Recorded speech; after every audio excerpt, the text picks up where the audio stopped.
야담 능소화를 찾아주셔서 감사합니다. 구독, 좋아요, 알림 설정 꼭 눌러주세요. 옛날 지방의 한 작은 마을에서 신부가 혼인한 첫날 밤에 도망치는 사건이 하나 있었습니다.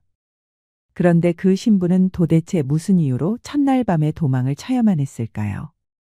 사건의 발단은 신부가 혼인하기 1년 전부터 시작되었습니다. 그때는 추운 겨울이 가고 봄이 왔을 때였지요. 종순아, 지금 연못가에 벚꽃 필 때가 되지 않았니? 예, 맞아요. 지금쯤 활짝 피었을 것이구만요. 그럼 어서 채비를 갖추거라. 꽃 구경이나 가자꾸나. 네, 아씨. 아시혜와는 활짝 피었을 벚꽃을 생각하니 가슴이 설레었습니다. 꽃단장하고 외출 준비를 마친 그녀는 여종 종순이와 함께 꽃 구경을 나갔지요. 어머, 벚꽃이 참으로 예쁘게 피었구나. 그러게 말이어요. 올해는 전년보다 더 많이 핀 것 같아요. 두 사람은 신이나 벚꽃 구경을 하고 있었습니다. 헌데 그때였지요.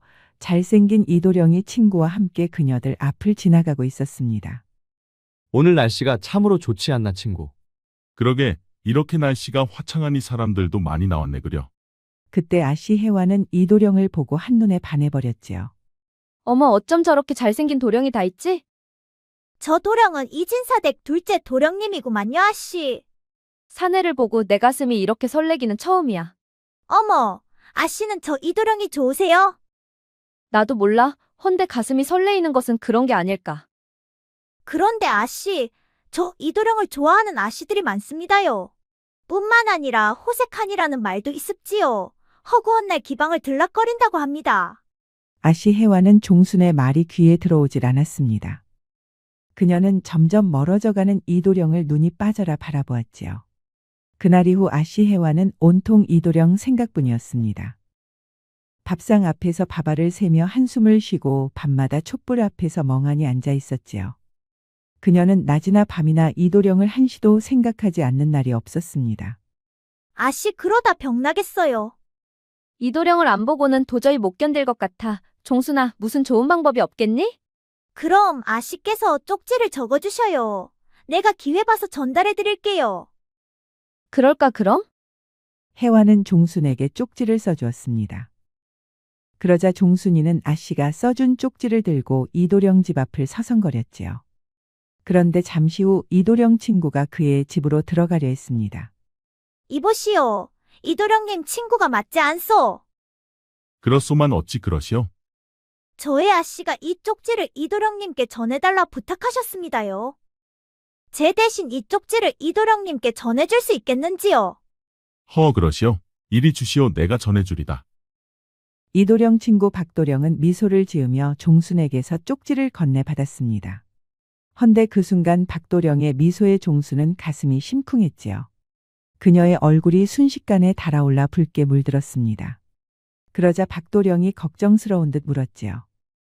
어디가 아프시오? 몸 상태가 안 좋아 보이는구려. 종순은 너무 부끄러워 말도 못하고 후다닥 달아났습니다. 허참, 사람 놀래키기는. 박도령은 쪽지를 소매에 넣고 대문 안으로 들어갔습니다. 한참을 달려 박도령의 시야에서 벗어난 종순은 골목 담장 아래 가슴을 잡고 주저앉았습니다. 그녀는 심장이 터질 듯 뛰었지요. 아니, 내 가슴이 왜 이리 뛰는 것이지? 가슴이 설레이고 심장이 뛰는 경험을 처음 겪게 된 종순은 안절부절 못했습니다. 그 미소, 분명 그 미소는 내게 보내는 미소였어. 어쩌면 박도령의 미소는 여인의 가슴을 설레게 하는 살인 미소일까? 종순은 생전 처음 느껴보는 설레임의 가슴이 진정이 되질 않았습니다. 그리고 한참이 지나서야 가슴이 진정된 종순은 그제서야 발걸음을 집으로 옮겼지요. 그래, 쪽지는 잘 전달했느냐? 네, 아씨. 연못가에 이도령과 함께 있었던 그의 친구 박도령에게 부탁했습니다. 그 말에 아시혜와의 얼굴이 붉게 상기되어 마치 잘 익은 능금 같았지요.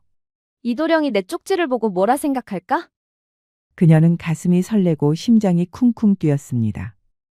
헌데 갑자기 박도령의 미소가 떠오른 종순도 얼굴이 붉어졌지요. 그녀도 박도령 생각에 심장이 빨라졌습니다. 아씨와 종순은 얼굴이 붉게 상기되어 마치 방아는 잘 익은 능금이 열린 사과나무 같았지요. 그런데 너는 어디 아픈 것이냐? 왜 이렇게 얼굴이 뻘겋니? 그런 아씨는 얼굴이 왜 이렇게 홍조가 되었대요? 그녀들은 각각의 도령을 생각하며 몸이 달아올라 있었습니다. 그리고 며칠이 지났는데도 이도령에게서 아무 기별도 없자 답답한 혜화가 종순에게 물었지요.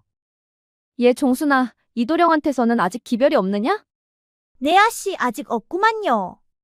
이도령은 날 만나보고 싶지 않은 걸까?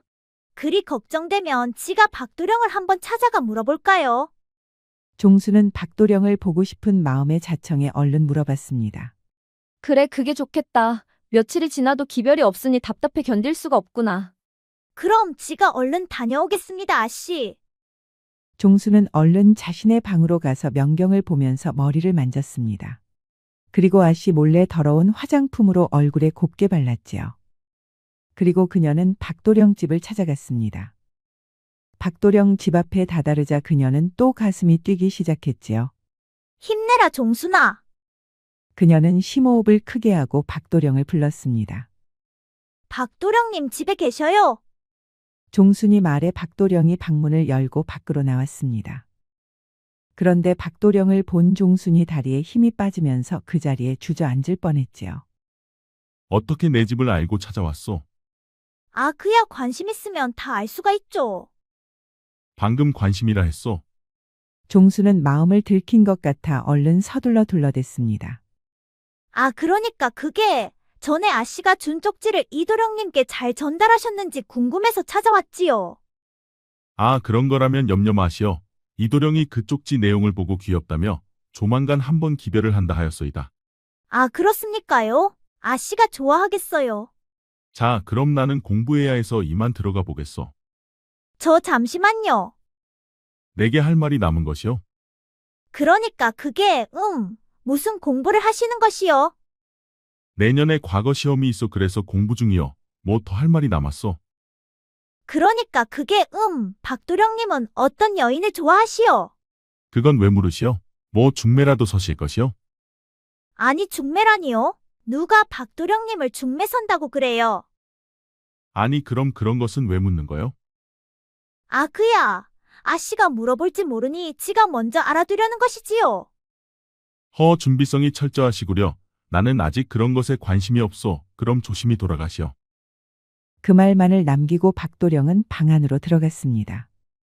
그러자 종수는 박도령이 들어간 방문을 한참 동안 바라보았지요. 그러다 그녀는 어깨가 축 처져 다시 집으로 돌아왔습니다. 그래, 박도령이 뭐라든. 이도령께서 아씨의 글을 보고 귀엽다며 머지않아 곧 기별을 한다 했답니다. 오, 정말이야? 정말 이도령이 그리 말했단 말이야? 내 아씨 박도령이 틀림없이 그리 말했습죠. 그래, 알았다. 이만 물러가 있거라.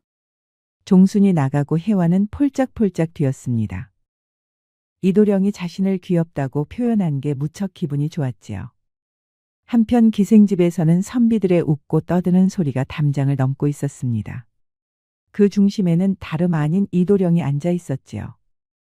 허허, 여인들이 나만 보면 사족을 못 쓰니 내복이 과연 주상보다 못하다 하지 않겠는가 하.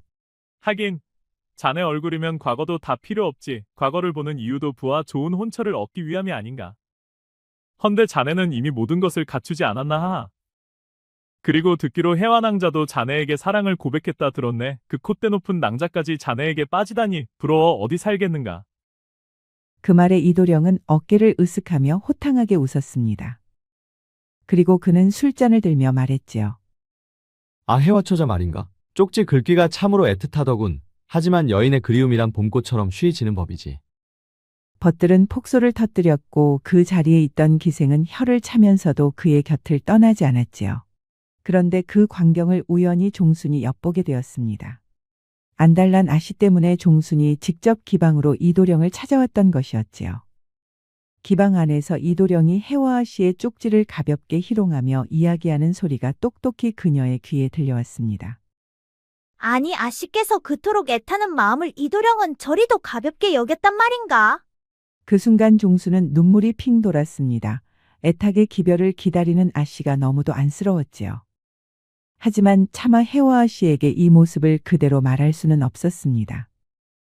그녀가 받을 충격을 생각하면 말할 엄두가 나지 않았지요. 종순이 어깨가 축 처져 집으로 들어가자 아씨가 버선발로 달려나와 종순의 손을 잡고 물었습니다. 종순아, 혹시 이도령님을 보았느냐? 못 보았습니다. 기방에 없는 것으로 보아 아마도 집에서 공부하고 있지 않을까요? 그렇겠지? 이도령께서 날 생각해서라도 자제하고 공부하시는 거겠지? 혜화는 기대와 설레임으로 가슴이 두근거렸습니다. 종수는 그런 아씨를 보며 차마 진실을 말하지 못하고 고개를 숙였습니다. 그날 밤 종수는 잠을 이루지 못했습니다. 기방에서 이도령이 한 마리 자꾸만 귓가에 맴돌았지요. 하이고 불쌍한 우리 아씨 어쩌면 좋아. 저자 때문에 앞으로 우리 아씨 앞날이 악몽이 될 것이구만. 그런데 그 순간 종수는 박도령이 떠올랐습니다. 그는 이도령과 달리 진중하고 믿음직스러웠지요. 아씨께선 바람둥이 이도령을 줬고 나는 진중한 박도령님을 생각하니 이 마음을 어찌해야 한단 말인가. 그날 밤 두 여인은 서로 다른 사랑 때문에 잠을 이루지 못했습니다. 허나 운명은 이미 아씨 혜화와 여종 종순을 전혀 다른 방향으로 이끌고 있었지요. 그러던 어느 날 혜화의 아버지 허참봉은 사랑채에 앉아 딸의 혼사 이야기를 나누고 있었습니다. 그래, 이도령에 대해서 알아는 왔느냐? 내 날이 그자는 인물이 훤하여 여인들에게 인기가 많습니다. 하여 허구한 날 기생집이나 들락거리고 여인들 치마폭에 묻혀 살고 있지요. 허허, 그놈 참 못된 습관만 늘었구나. 헌데 과거 준비는 어떻게 하고 있더냐? 그자는 배경만 믿고 과거 준비도 않고 있습니다요. 그렇단 말이냐, 듣기보다 망나니에 가깝구나. 그런데 날이 박도령이라는 자는 가문이 몰락했어도 꿋꿋하게 과거를 통해 가문을 다시 일으키려 하고 있습니다. 증조부께서 대제학을 지내셨는데 그때의 가문의 영광을 다시 찾겠다고 합니다요. 핏줄이 그러하니 그 아이가 합격만 한다면 다시 가문을 일으킬 수도 있겠지. 그렇다면 그의 인품은 어떠하더냐? 주변 사람들을 통해 물어봤을 때 모두 칭찬 일색이었습니다요. 예의 바르고 성품도 곱다고들 했지요. 그렇단 말이냐? 그렇다면 장차 이도령보다는 박도령이 낫겠구나. 제 생각도 그렇습니다요. 그래, 그럼 혜화의 혼처는 박도령으로 정하고 서둘러 준비하거라. 알겠습니다요, 날이. 그리하여 혜화의 신랑감은 박도령으로 정해졌습니다. 그리고 다음 날 아침 온 집안 사람들이 모두 알게 되었지요. 그날 밤 혜화는 방 안에 틀어박혀 엉엉 울었습니다. 종순아, 이를 어쩌면 좋으냐? 아버님께서는 내 혼처로 박도령을 정하셨단다. 아씨는 박도령님이 싫으세요? 좋고 싫고를 떠나서 내 마음은 이미 이도령께 가 있단다. 그런데 어찌 다른 사내와 혼례를 치른단 말이냐? 차라리 죽는 것이 낫다. 종수는 아씨가 너무 안타까웠습니다. 헌데 또 아씨가 박도령과 혼인하는 것은 무척 싫었지요. 그녀는 아씨와 박도령의 혼사가 잡히자 일이 손에 잡히질 않았습니다. 그녀는 자신이 사랑한 사람을 아씨에게 빼앗기는 것 같아 가슴이 너무 아팠지요. 종수는 종순대로 아씨는 아씨대로 서로 가슴이 미어졌습니다. 하지만 종수는 아씨 앞에서 자신의 감정을 드러낼 수는 없었지요. 아씨의 마음을 나리께 아뢰어보시는 것은 어떠신지요? 아버지 성정을 내가 모르느냐? 혼인만큼은 가문의 장래가 우선이니 내 말은 씨도 먹히지 않는단다. 혜화 씨는 이불에 얼굴을 파묻고 엉엉 울었지요. 그날 오후 박도령은 팻마루에 앉아 책을 읽고 있었습니다. 그는 몰락한 가문을 다시 일으키기 위해 불철주야 공부에 매진하였지요. 이번 과거는 반드시 합격해야 한다. 가문을 일으키고 홀로 계신 어머님께 영광을 찾아드려야 해. 종수는 숨어서 그 모습을 지켜보고 있었습니다. 이제 곧 아씨의 서방이 될 박도령을 혼인 전에 실컷 봐두고 싶었지요. 저분이라면 아씨를 행복하게 해줄 수 있을 터인데 왜 아씨의 마음은 다른 데를 향하고 있는 걸까? 그리고 나는 박도령이 아씨와 혼인하는 게 왜 이렇게 가슴 아프고 싫은 것일까? 그렇게 아씨 집안의 혼처 결정은 두 여인의 운명을 크게 흔들고 있었습니다. 혜화는 눈물로 밤을 지새웠고 종수는 아픈 가슴을 달래며 눈물을 머금었지요. 혼사가 확정되자 아씨 집안은 무척 분주해졌습니다. 혼례에 쓸 비단과 장식품들을 나르고 잔치에 필요한 식재료들이 끝없이 들어왔지요. 아씨 혜화는 곱게 단장하고 눈에는 눈물이 흐르고 있었습니다. 종순아, 혼례가 가까워질수록 내 가슴은 더 미어지는구나. 아씨, 저도 그래요. 아씨, 혼사가 다가올수록 제 가슴도 아프구만요. 이도령은 내 마음을 알고는 있을까? 그 말에 종수는 차마 대답하지 못했습니다. 그자는 아씨에게 불행만 가져다 줄 사람이었지요. 혼례를 며칠 앞두고 종수는 박도령 집으로 심부름을 가게 되었습니다. 그녀는 박도령의 문 앞에서 잠시 망설이다가 그를 불렀지요. 도령님, 안에 계시옵니까? 종순의 목소리를 들은 박도령이 방문을 열고 밖으로 나왔습니다. 아, 또 그대인가? 아시댁에서 보낸 것이요? 예, 혼례를 위한 비단과 혼수 목록을 전해달라 하셨습니다. 그대는 늘 성실하구려. 아씨를 위해 애쓰는 모습이 참으로 가상하오. 저는 제 할 일을 할 뿐입니다. 짧은 칭찬에도 종순의 가슴은 파도처럼 요동을 쳤습니다. 종순은 돌아오는 내내 눈물이 흐르고 가슴이 너무 아팠지요. 그날 밤 아씨 혜화는 창가에 앉아 이도령을 그리워했습니다. 그리고 그녀는 종순에게 속내를 털어놓았지요. 종순아, 만일 내가 혼례가 끝나고 박도령과 신방에 들어가면 어찌해야 할지 모르겠다. 아씨, 박도령님은 성품이 곱고 마음이 바르십니다. 아씨를 진심으로 아껴주실 것입니다. 허나 내 마음이 이도령께 가 있는데 몸만 박도령과 있으면 내 마음이 허락치를 않을 것 같구나. 이를 어쩌면 좋단 말이냐. 종수는 아무 말도 할 수가 없었습니다. 혜와 아씨를 위로해야 하지만 속으로는 박도령이 아씨 대신 자신을 바라봐 주기를 바라는 이율배반적인 마음이 그녀를 괴롭혔지요. 한편 그 무렵에도 이도령은 여전히 기방을 드나들고 있었습니다. 그는 혜와 아씨의 마음을 아는지 모르는지 여전히 기생들을 끼고 살았지요. 그리고 혜와 아씨의 쪽지를 이미 잃어버린 지 오래였습니다. 그는 따분한 양반과 여식보다 웃음을 팔고 놀 줄 아는 여인들이 좋았지요. 자네 들었는가? 해완왕자가 박도령과 혼인한다고 하더군. 흙내가 좋다고 쪽지를 보낼 때는 언제고 이제와 내 법과 혼인한다니 지조가 없는 게 아닌가. 허참, 여인의 마음을 갈대와 같다 하더니 틀린 말은 아니군. 그날 밤도 박도령은 홀로 등잔불 아래에서 공부를 하고 있었습니다. 헌데 혼사가 다가오니 마음이 싱숭생숭했지요. 자신과 혼인하기로 한 혜와 아씨의 마음이 이도령에게 가 있다는 것을 박도령도 잘 알고 있었습니다. 헌데 혼사는 가문끼리 결정하는 것이라 그도 순리에 따랐지요. 내 마음이 어찌 이리 혼란스러운 것이냐?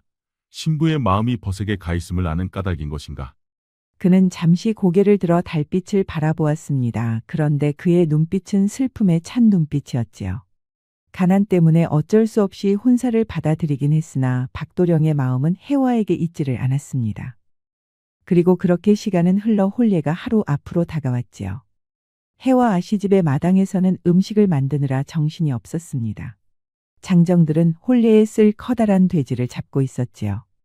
그리고 안악들은 옹기종기 모여 전을 부치고 요리를 시작했습니다. 돼지갈비, 소갈비, 구하기 힘든 해물까지 없는 게 없었지요.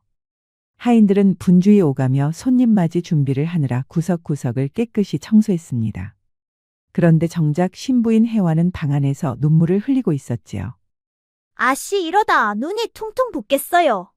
종순아, 내일이면 나는 박도령의 아내가 된단다.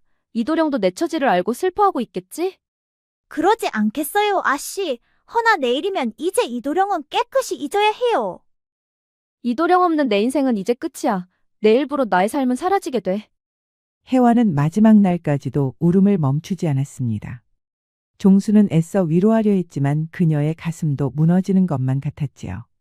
이제 내일이 지나면 더 이상 박도령을 마음속으로 연모해서도 안 되었습니다. 그렇게 혜와 아씨와 종수는 혼인 전날 밤 각자의 방에서 하염없이 울었답니다. 헌데 그날 밤 늦게 혜와 아씨가 종순이 방으로 찾아왔지요. 얘 종순아, 혹여 내일 신방에서 내가 도망치면 어쩔 것 같느냐?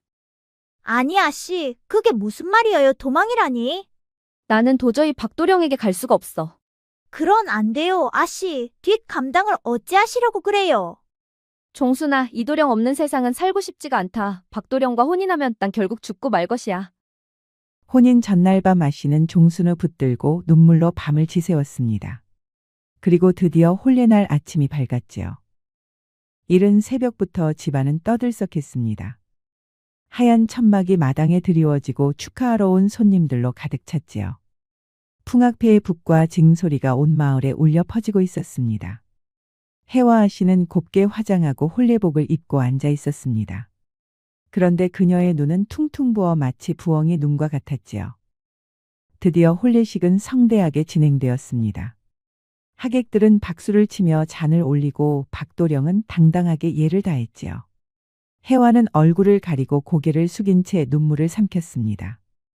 종순이 옆에서 수발을 들며 애써 아씨를 다독였지만 그녀의 손끝은 여전히 떨리고 있었지요. 그렇게 해질녘이 되어 시끌벅적한 혼례가 끝나고 하객들은 모두 돌아갔습니다. 그리고 해가 지고 어두워지자 신부 해와를 종순이 부축해 신방으로 들어갔지요. 밖은 어두워지고 방 안에는 호롱불만이 홀로 타고 있었습니다. 이제 한두 시즌만 지나도 신랑 박도령이 신방으로 들어올 참이었지요. 그런데 해와 아씨의 손끝은 점점 더 떨리고 있었습니다. 아씨 긴장되시지요. 이럴 때는 술 한 잔이 도움이 될 것이구만요. 종수는 아씨에게 술을 한 잔 따라 주었습니다. 그러자 해와는 술잔을 받아 한 입에 털어 넣었지요. 한 잔만 더 주거라.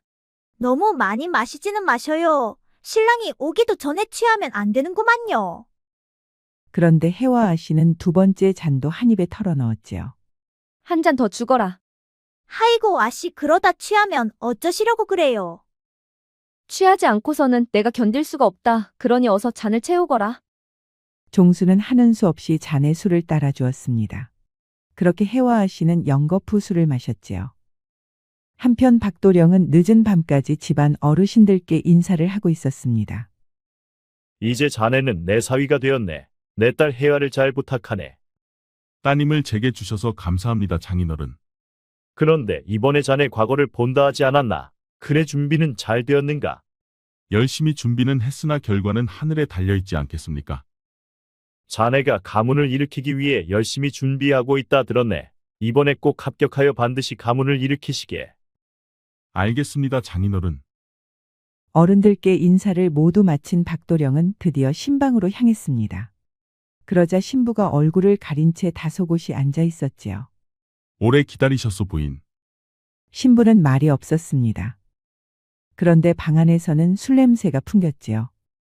박도령은 신부가 기다리다 긴장돼 술을 한 잔 했을 것이라 생각했습니다. 그리 긴장이 되셨소. 먼저 술잔을 비웠구려. 신부는 여전히 말이 없었습니다. 박도령은 신부에게 다가가 족두리를 벗기려 했지요. 그런데 신부 입에서 딱 한마디가 흘러나왔습니다. 불! 불을 끄란 말이요. 알겠소, 내 불부터 끄고 오리다. 박도령은 천천히 일어나 호롱불을 껐습니다. 그러자 방 안이 칠흑처럼 어두웠지요. 신랑 박도령은 신부에게 다가가 족두리를 벗겼습니다. 그리고 두 사람만의 첫날 밤 의식이 시작되었지요. 신랑도 신부도 그날 밤이 첫 경험이었습니다. 창호지에 문구멍이 나고 밖에서는 아낙들의 웃음소리가 들려왔지요. 그렇게 그들은 무난하게 첫날 밤 첫 경험을 치렀습니다. 그리고 두 사람은 잠이 들었지요. 머지않아 아침 해가 떠오르고 아침 햇살이 창호지를 뚫고 방 안으로 들어왔습니다. 그러자 잠에서 깬 박도령은 신부를 제일 먼저 바라보았지요. 아니 그런데 이게 웬일이랍니까? 자신과 혼인한 해와는 없고 여종 종순이 있는 게 아니겠습니까? 그 순간 그는 숨이 멎고 동공이 커졌지요. 아니 이게 어떻게 된 것이요? 해와랑자는 어디 가고 당신이 이곳에? 종수는 눈을 질끈 감은 채 무릎을 꿇었습니다. 죽을 죄를 지었습니다, 도령님. 아씨의 간곡한 부탁으로 어쩔 수 없이 제가 대신.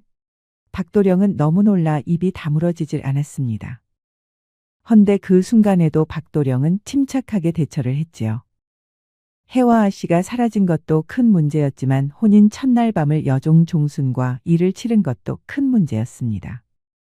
그러다 보니 그는 당혹스러웠지만 자칫하면 일이 더 커질 수가 있기에 침착하게 어떻게 수습할지 고민을 시작했지요. 해와 아씨가 이도령을 좋아했던 사실을 알고 있었기에 그는 이 상황이 어느 정도 납득은 되었습니다. 아마도 그녀는 여종에게 부탁하고 이도령을 찾아갔을 것이란 생각이 들었지요. 그래 해와랑자는 어디로 가셨소? 아씨께서는 이도령님을 찾아가셨습니다. 어르신들께서 아시기 전에 해와랑자가 돌아와야 할 텐데 큰일이요. 아마도 아씨께서는 돌아오지 않으실 것입니다. 이도령님이 아니면 차라리 죽겠다고 하셨거든요. 저런 그렇다면 정말 더 큰일이군요. 한편 그 시각 이도령은 해가 중천에 떠서야 기생집에서 나왔습니다. 이도령님 밤새 기다렸습니다.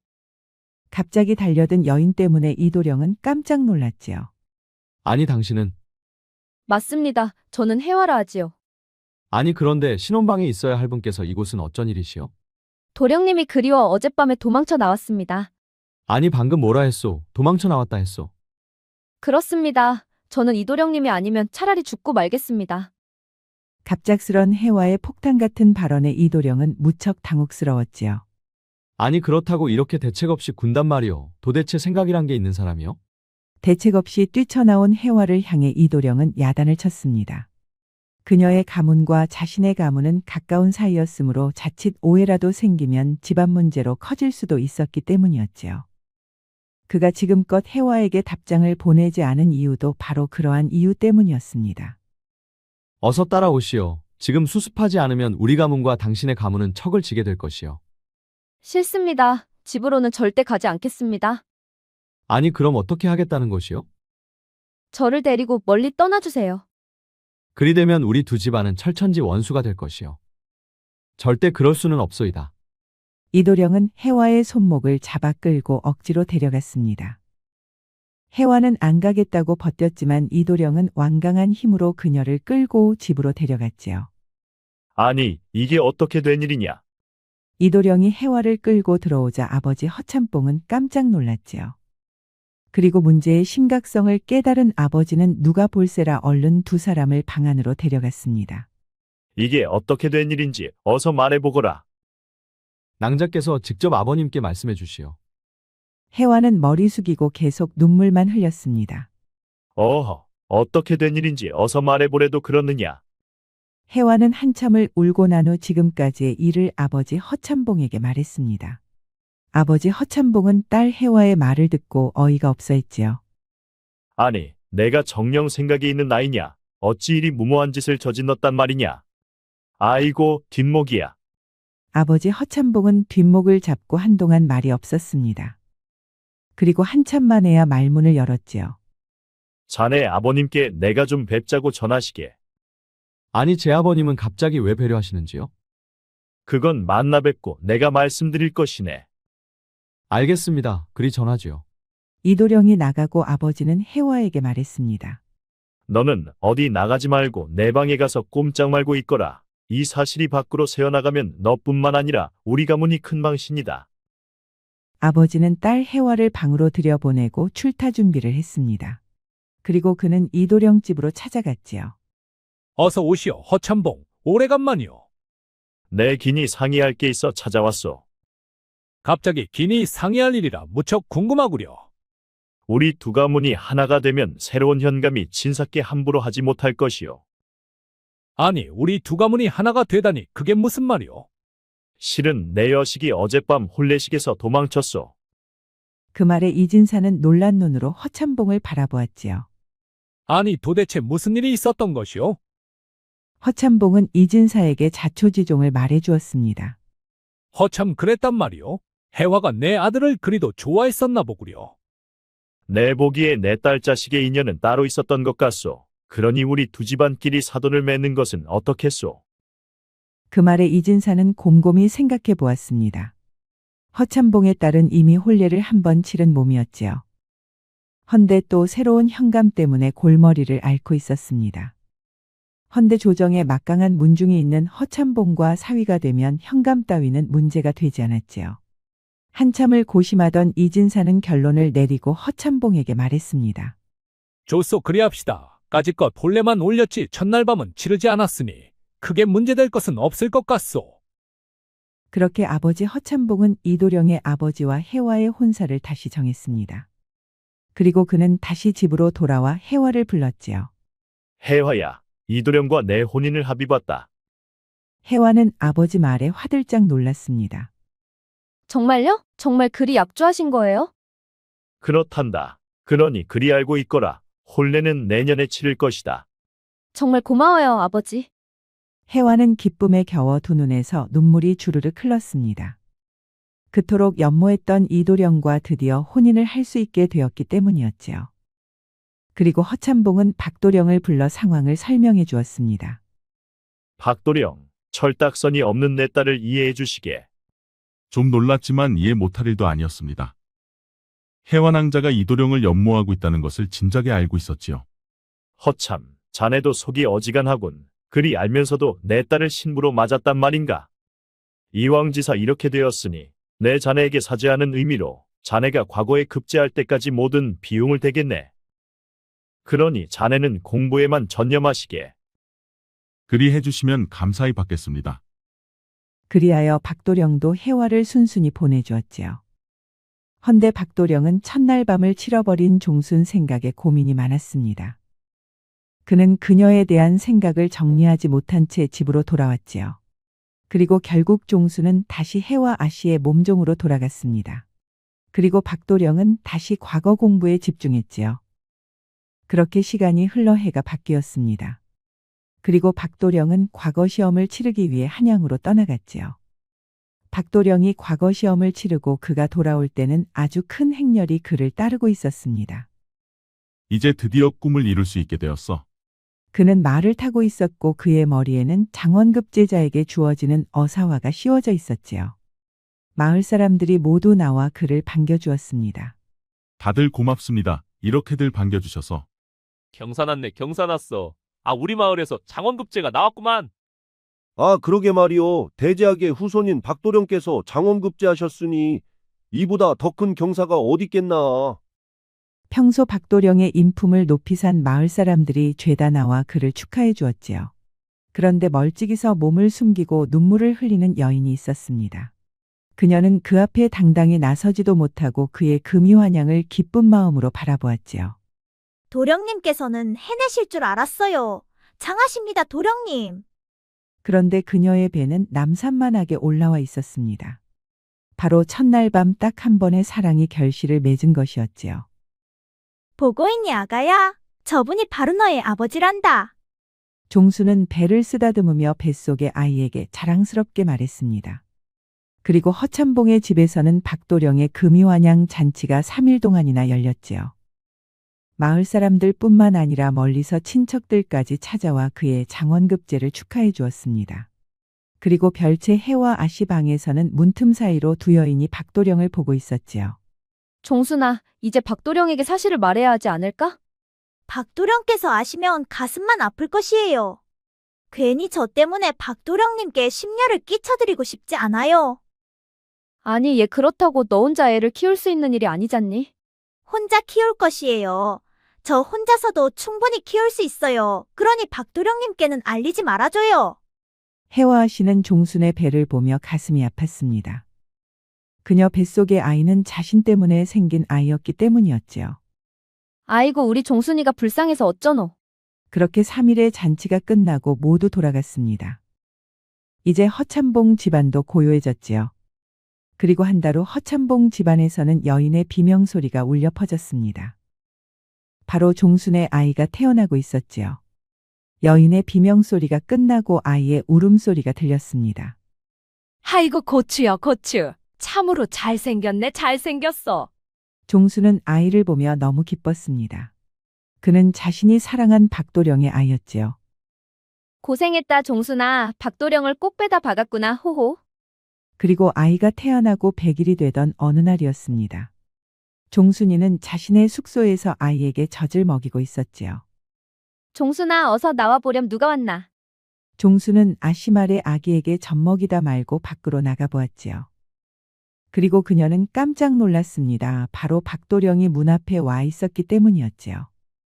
아니, 도령님께서 이곳은 어떻게? 다 들었소. 내 아이를 낳았다고. 어서 들어가 내 아이 좀 한번 봅시다. 박도령은 방 안으로 후다닥 들어갔습니다. 그리고 손가락 빨고 있는 아이를 보며 미소를 지었지요. 그리고 그는 아이를 조심스럽게 품으로 안았습니다. 그놈 참 실하게 생겼다. 박도령은 아이를 무척이나 예뻐했습니다. 그의 입은 귀에 걸렸지요. 아이를 안고 한참이나 좋아하던 박도령이 종순을 보며 말했습니다. 종순낭자 짐을 챙기시구려. 앞으로 3일후 우린 한양으로 갈 것이요. 그게 무슨 말씀이신지. 이번에 나는 형조로 배정받았소. 하여 한양에 거처도 마련해 두었다오. 우린 이미 혼례를 올린 것이나 진배 없으니 한양에서 새롭게 시작할 것이요. 그 말에 종순의 두 눈에서는 눈물이 주르륵 흘렀습니다. 어머 잘됐다 얘. 이제 보니 박도령님 참말로 멋지구나 호호. 그렇게 박도령은 종순을 데리고 한양으로 올라갔습니다. 그리고 그들은 어머님을 모시고 한양에서 행복하게 살았지요. 그의 여름 해와 아씨는 이도령과 혼인을 했습니다. 그리고 이도령도 해와 아씨의 진심을 잘 알기에 기생집 출입을 삼가했지요. 그렇게 두 여인은 우여곡절 끝에 서로 사랑하는 짝을 찾아 행복하게 잘 살았답니다. 인내는 쓰고 열매는 달다는 말이 있습니다. 여종 종순의 고난 끝에 아이와 사랑을 얻은 것처럼 인내는 결국 달콤한 보답을 가져온다는 말이지요. 그러니 인내는 기다릴 만한 가치가 있는 것은 아닐까요? 구독과 좋아요, 알림 설정을 꼭 부탁드립니다. 우리 이야기가 재미있으셨나요?